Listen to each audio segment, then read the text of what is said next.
Les crimes des géants pétroliers au Niger dans courrierinternational.com du 9 août 2021.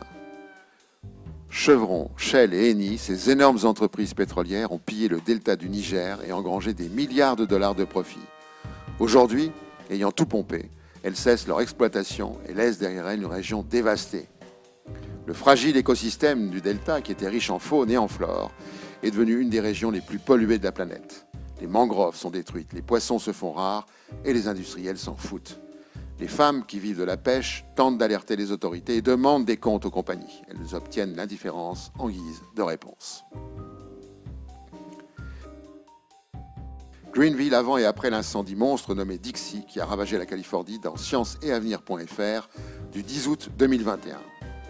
Quelques photos prises dans la ville de Greenville qui relatent à elles seules la violence des feux en Californie. Une station-service, une maison, une autre maison, le centre-ville, un bar.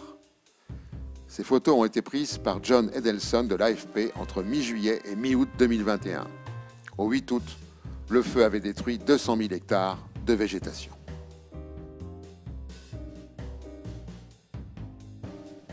Les gaz à effet de serre tuent dans monsieurmondialisation.org du 12 août 2021.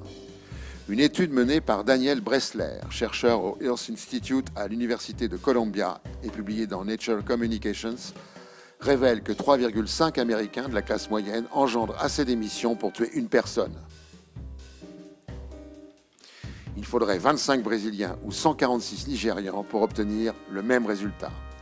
Plus généralement, ce sont 83 millions de morts consécutives au réchauffement causées par toutes ces émissions qu'il faudra compter entre 2020 et 2100. Et elles auront lieu principalement et paradoxalement dans les pays les moins pollueurs.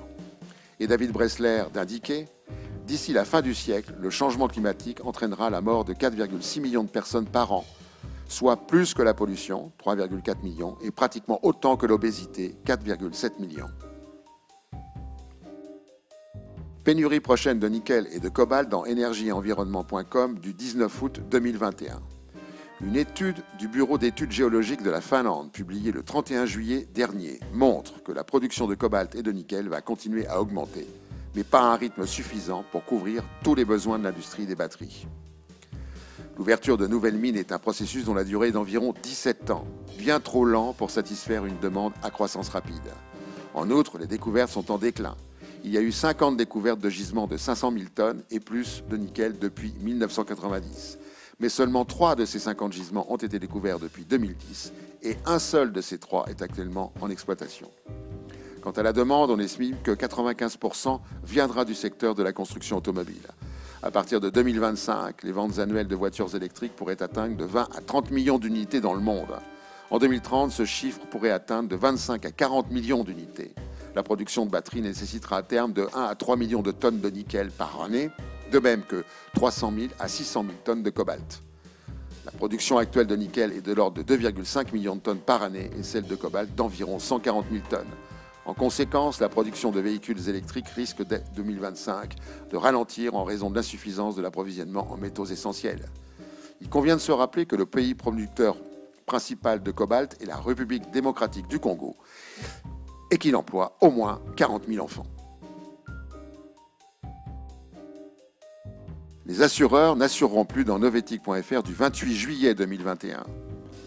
Nous en sommes à 1,2 degré de réchauffement et déjà, les assureurs sont mis à contribution après les phénomènes météorologiques extrêmes. Inondations en Belgique et en Allemagne, par exemple. Une tour résidentielle dans la ville de Surfside en Floride s'est subitement effondrée, provoquant la mort d'une centaine de personnes. Depuis les années 80, date de construction d'immeubles, le niveau de la mer a augmenté de plus de 20 cm dans le sud de la Floride. Quelques jours après l'effondrement, les compagnies d'assurance ont envoyé des lettres menaçant de ne plus couvrir les vieux bâtiments qui n'avaient pas passé les inspections de sécurité obligatoires. En Californie, les assureurs ont commencé à fuir les zones exposées aux incendies. Dans d'autres régions de l'Ouest, les responsables disent qu'ils reçoivent des rapports similaires d'assureurs refusant de renouveler les polices, rapporte ainsi le New York Times. La facture des sinistres climatiques a triplé depuis les années 80, passée de 1,2 milliard d'euros par an à 3,6 milliards. L'autorité de contrôle prudentiel et de supervision, qui dépend de la Banque de France, prévoit une explosion des primes d'assurance de 130 à 200% sur 30 ans. Et pour finir, la connerie de la semaine.